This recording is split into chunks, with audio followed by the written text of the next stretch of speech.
एका योग्याला काय हवं असतं? योगी काय मागतो? त्याच्या सगळ्या वासना विलीन झालेल्या असतात. कुठली शरीराच्या संदर्भात कुठली भोगवासना त्याची शिल्लकच नसते. मग योगी मागतो काय ते पसायदानात आपल्याला दिसतं. दुरिताचे तिमिर जावो, विश्व स्वधर्म सूर्ये पाहो, जो जे वांछील तो ते लाहो प्राणी जात. हे कुठल्याही योग्याच्या मनातली कामना असते.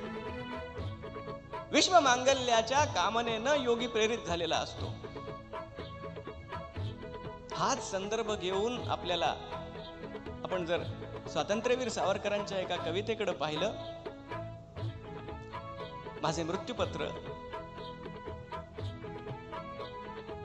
राष्ट्रभक्तीचं कार्य नेमकं काय आहे आणि त्याचा उदात्त हेतू काय आहे हा त्या ओळींमध्ये आपल्याला दिसतो. विश्वाची या अखिल मंगल धारणाला बोला असे कवण भक्ष हुताशनाला, आमंत्रण प्रभू रघुत्तम सोडिता आहे, दिव्यार्थ देव अमुचे कुळसिद्ध आहे.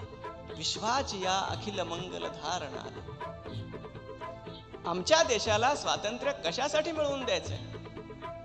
सावरकर म्हणतात हा विश्वमांगल्याचा यज्ञ आहे. आणि प्रभू श्री रामचंद्र त्यामध्ये आहुती समर्पित करतायत. ती आहुती आमचं कुळ आहे.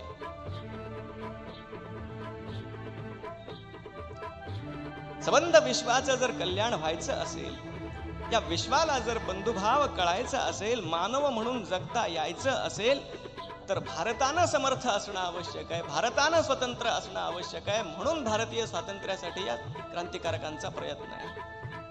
कारण तो दृष्टिकोन अन्य कुठल्याही देशाकडे नाही. जो भारताकडे आहे ते औदार्य इतर कुठल्याही देशाकडे नाहीये.